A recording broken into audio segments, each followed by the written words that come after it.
Salamat po, madam.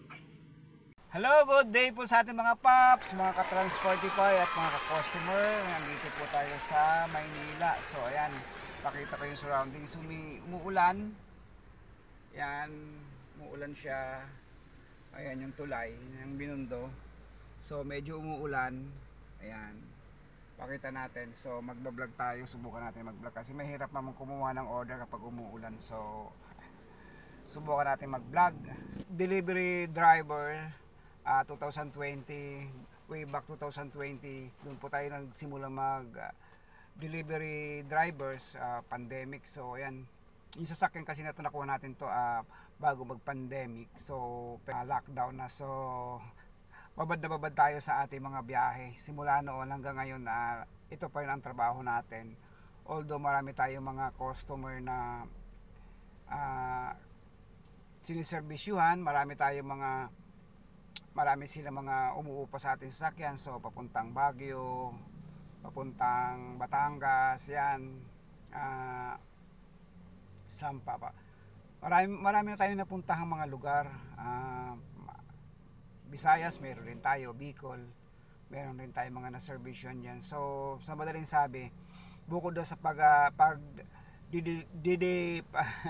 bukod doon sa pag-delivery riders natin, meron po tayong mga sideline. So ayan po yung ating buhay. Pero ikikwento ko na rin yung mga karanasan ko bilang isang driver dito sa delivery. Mayroon po talaga mga pangyayari na hindi natin maiwasan. So may mga pangyayari na nakakatawa, nakakainis, so marami. So subukan kong ibigay sa inyo yung isa kong kwento tungkol sa customer na hindi ko talaga siya makalimutan kasi parang ang nangyari kasi may discrimination siyang nangyari sa akin. So pakiramdam ko lang na discriminate talaga tayo mga driver. So ayan po yung isa sa mga kikwento ko sa inyo. And then pangalawa, meron pa rin isang customer na hindi niya alam kung ano yung mga kaganapan dito sa Lalamove, na particularly doon sa mga toll fees kung saan sa unahin ko na yung dalawa lang ibibigay ko sa inyong kwento ngayon. So sa mga susunod siguro, ayan, lakas ng ulan. So siguro sa mga susunod ikwento ko na rin yung mga ibang karanasan. Pero unahin ko muna yung kay kuya, yung pinagbintangan tayong kumuha ng cellphone. So masakit sa akin yun kasi yun ang unang-unang kong karanasan bilang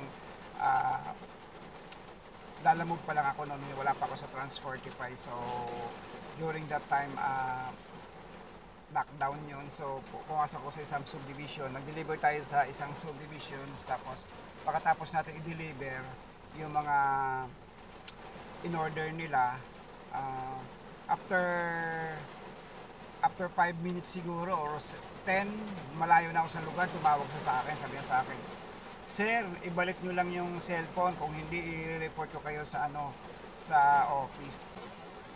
"Sir, ibalik nyo lang yung cellphone, kung hindi i-report ko kayo sa sa office." Tayo naman parang nagtaka tayo, bakit may ganon? Sabi ko, parang sure na siya na tayo ang kumuha ng cellphone.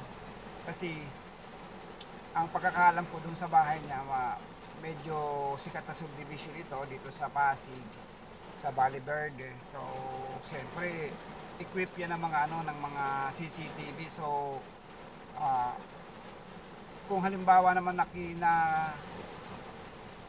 alam niya na nakuha ko, sana, o kaya pinakalaman ko yung cellphone na sana chinek niya sa CCTV kasi may CCTV naman anong nangyari nga, napakasakit. Parang ako parang hindi ko maintindihan yung pakiramdam ko that time na yun. Sabi ko sa kanya, bainahon pa rin tayong sumagot. Sabi ko, "Sir, baka naman na-misplace lang nyo yung cellphone nyo dyan. Kasi ang pagkakalam ko, hindi naman ako pumasok ng mag-isa doon sa bahay nyo. Kasi nga, di ba, that time na COVID, may mga hindi tayo pwede magtabi-tabi." So ayan yung yung sabi ko sa kanya. Kaya nang pumasok ako doon actually sa entrance ng bahay nila, pinapasok kasi nung kwento ko lang, kapag pandemic kasi, halimbawa may dala kang parcel, hindi sila lumalapit sa iyo, malayo sila. So dito ka, ikaw obligado kang ilapag yung mga mga parcel, ba maraming parcel, obligado kang ilapag doon sa ano, buhatin mo ilapag mo doon sa kanilang area. So ganun ang nangyari. So sabi ko, baka naman po na misplace lamang nung kasamahan nyo yung cellphone nyo, kaya tingnan nyo lang po. Sabi niya, hindi. Sabi niya, 100% ako, kayo ang kumuha ng ng cellphone. Isauli nyo lang, kung hindi nyo isauli, magkakagulo tayo. So ako naman, parang gusto kong bumalik, pero hindi ako bumalik. Sabi ko, delikado pag bumalik, baka ano mangyari sa akin. So baka may mangyari sa akin na masama doon sa subdivision. So ayan po yung kwento ko na ah, na napakahirap tanggapin sa ating mga driver, na ang bilis-bilis nilang husgahan sa ating mga driver. Sabi ko nga doon sa ng after siguro mga 30 minutes, kasi hindi ako umalis sa isang tabi kasi nanginginig ako, natatakot ako doon sa baka gawin niya, kasi that time pwede naman talaga siya magsumbong, o kaya iba barangay tayo, kasi pwede naman tayo talaga matris kung saan tayo nagpunta. So at that time hindi ako lumayo, doon lang ako nag-aantay lang ako ng kanilang update. So after 30 minutes, ayun, tumawag na ngayon si customer. Sabi niya, yung customer na lalaki, hindi na siya yung tumawag, kundi yung asawa niya ng babae. Tapos humihingi ng tawad siya. Sabi niya, sir, pasensya na po kasi tama yung sabi niyo na misplace na yung cellphone, nakita na sa gilid lang pala nakalagay. Sabi ko, ma'am, sa susunod naman po, wag naman basta-basta kayo maghuhusga, kasi paano po kung halimbawa may sakit sa puso yung pagbibintangan nyo, na tatakutin nyo. Alam namin mayaman kayo kasi nasa maganda yung bahay nyo, pero hindi naman tama na kami mga driver ay bigla-bigla nyo lang sasabihan na na wala man lang ang tawag dito, hindi man lang kayo nag-imbestiga kung tama ba yung sinasabi nyo na kami ang kumuha, kahit wala naman kayong ebidensya. So sabi niya, so talaga po sir, hindi po namin na kaagad, magsulang ng damdamin. So ayan yung masakit na pangyayari doon sa cellphone na nawala. So ayan po yung sa ating mga driver, minsan may mga mayayaman talaga na tingin sa ating mga driver sobrang liit, at ang tingin nila gagawa tayo ng hindi maganda. Yun po yung karanasan ko sa isang mayamang pamilya dyan sabihin ko na dyan sa Valley Bird. So napakahirap po. And then pangalawa, yung sinasabi ko yung sa naman, yung sa toll fee naman. So si madam, ito naman, nakakatawa rin yung ng kwento na to, kasi ang nangyari kasi dito, parang si madam kasi parang high blood siya. So sinuntok niya yung sasakyan, mabuti lang hindi nabasag.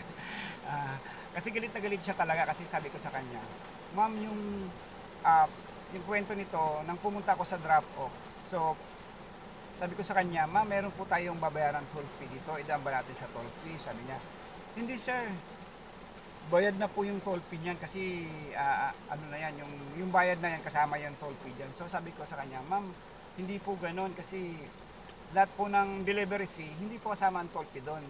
Depende po yan sa pag-uusap natin kung papayagan niya kung dumaan sa may toll fee o kaya sa service road. Sabi niya, hindi, dadaan ka sa may toll fee, tapos bayaran mo yung Sabi ko, paano po yun ma'am, magkano lang yung sa amin dyan, tapos magbabayad pa kami ng toll fee, so halos wala na kami matitira dyan. Sabi niya, hindi, dapat yan, bago mo kinuha yung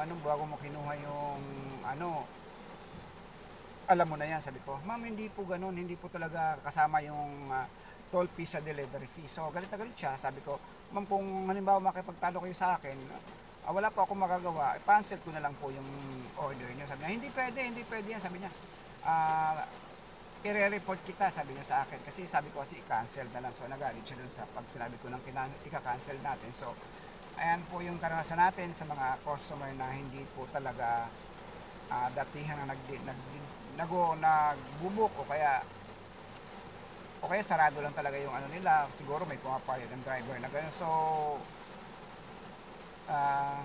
bilang mga driver, medyo masakit din sa atin bilang naaakusahan tayo ng at minsan nalalagay tayo sa alanganing sitwasyon, kasi sinuntok niya yung salamin ay babae yun so mamaya iniisip ko baka may mangyari sa kanya, o kaya babasag yung so ganun lang, sa bagay na ganun magkakaroon ng hindi magandang pangyayari. So iniingatan ko rin po yung yung ating mga kilo. So sabi ko sa kanya, pasensya na po talaga ma'am at hindi ko po talaga madideliver, pa-cancel na lang po. So nang umalis na ako, sabi ko sa kanya, sabi niya sa akin, bastos ka, kinakausap pa kita eh.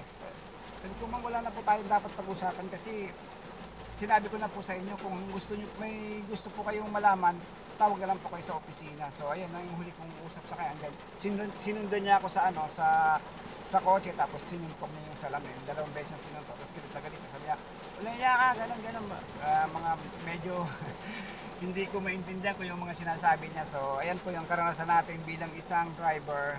Sana po meron kayong nakuhang mga tips doon sa mga sinasabi natin na medyo talaga minsan meron po talaga mga customer na hindi natin maintindihan kung talaga naintindihan nila o talagang nagtitrip lang din sila kasi akala nila sa atin tayo mga driver mahina tayong umintindi. So pakaramdam ko lang talaga mayroong problema tayo sa mga customer na hindi siguro sila palabasa o kaya hindi nila naintindihan yung mga policy nila Lamob. So ayan po yung aking karanasan bilang isang delivery driver. So napakahirap po. So ayan, sana po may nabigay po ko sa inyong mga aral, mga tips doon sa ating mga kwento. So bilang driver din naman, so kailangan din natin maging mahinahon. Ipaliwanag lang natin yung ating mga side, tapos wag na tayong pagmulan pa ng away. So lagi na lang tayo mapagkumbaba, wala tayong magagawa. Ayan talagang trabaho natin. Kung halimbawa naman i-report tayo, kahit arkabiya na tayo, nare-report pa rin tayo, wala tayong magagawa dyan kasi si office, particularly si Lalamove, napakahirap din niyang maniwala sa ating mga driver. So pakaramdam ko talaga nagkakaroon ng one-sided laging pabor kay customer. Tama po narinig mo, laging pabor kay customer. Kung magbabasa po kayo ng mga comment dito sa ating mga driver, ang mga desisyon po talaga ay laging pabor kay customers. Yan po yung ating mga observation lamang bilang driver. So maraming salamat. Medyo mahaba na yung vlog natin. So sa susunod, sana po sundan nyo pa rin po ang aking vlog. At dun po sa mga baguhan, subscribe po tayo. At linggo-linggo po maglalagay ako ng 10 pangalan doon sa ating mga subscribers. So isa-shout out natin yan. So maraming salamat. At ayan, sobrang lakas ng ulan. Parang hindi tayo makakalabas nito at baka matraffic na tayo dito sa Maynila. So ayan, sobrang ulan. Gusto ko, sobrang ulan. Ayan, sobrang ulan, sobrang lakas ng ulan. So ayan, bye muna now. Maraming salamat. At medyo lalabas ako ito ng Maynila, baka ako ay matraffic. So maraming salamat. At sa inyong mga customer, mga ka-Transportify, mga ka-Lalamove, ingat po sa atin lahat at sana kumita po tayong lahat. At ingat po sa ating lahat at sana kumita po tayong lahat. Maraming salamat and have a nice day and maulan na araw po. Maraming salamat. Thank you very much po. Bye.